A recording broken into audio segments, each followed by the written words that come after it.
34তম জাতীয় সাঁতারের প্রথম দিন 5 রেকর্ড হয়েছে। পদক তালিকায় শীর্ষে নৌবাহিনী।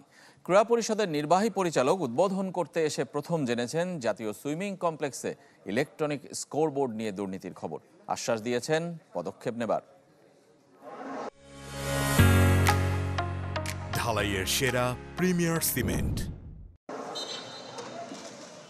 12 ইভেন্টের 5টিতেই হয়েছে রেকর্ড, কিন্তু সবগুলো হ্যান্ড টাইমিংয়ে। তাই আন্তর্জাতিক আসরের সাথে জাতীয় সাঁতারের কতটা ব্যবধান কেউ জানে না। চীনের দুঃখ হোয়াংহো নদী আর সাঁতার ফেডারেশনের ইলেকট্রনিক স্কোরবোর্ড। চীন তার দুঃখ কাটিয়ে অনেক আগেই হোয়াংহোকে নিয়ন্ত্রণ করেছে, কিন্তু জাতীয় ক্রীড়া পরিষদ আর ফেডারেশন সমাধান খুঁজে পাচ্ছে না।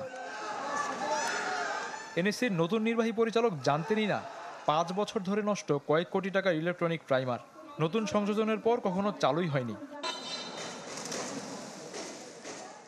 জাতীয় আর বয়সভিত্তিক আসর আসলে আসে স্কোরবোর্ডের কথা, শেষে তা হারিয়েও যায়। এবারও এনএসসি সমাধানের আশ্বাস দিয়েছে, সময় নিয়েছে জাতীয় নির্বাচন পর্যন্ত। আমি আজকেই শুনেছি, এখানে এসেছি, তো আমি অফিসে আমি এটা তদন্ত করাবো যে আসলে এটা দোষীকে, যারাই দোষী হোক আমরা তার বিরুদ্ধে ব্যবস্থা নেব।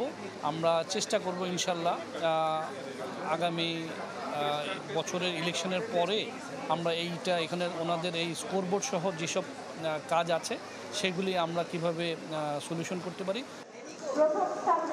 জাতীয় সাঁতারের পুরস্কারের অর্থ নিয়ে খুশি নন সাঁতারুরা। স্বর্ণ জিতলে মাত্র 2000 টাকা। তবে ফেডারেশন কর্তারা দৃষ্টিভঙ্গি বদলাতে বললেন, প্রতিযোগী বাড়াকেই দেখছেন ইতিবাচক হিসেবে। এবার পার্টিসিপেন্ট যদি দেখেন 600-এর উপরে এবং গত বছর ছিল 300+, তো তার মানে সাঁতারের উন্নতি হচ্ছে দেশে। দৃষ্টিভঙ্গিটা যদি আমরা একটু চেঞ্জ করি তাহলে আমরা সামনে এটাকে আরও বাড়াবো। আমি যা শুরু করলাম।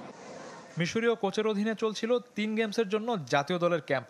জাতীয় সাঁতার থেকে সেরা সাঁতারুদের এসএ গেমসের জন্য যুক্ত করার পরিকল্পনা ফেডারেশনের।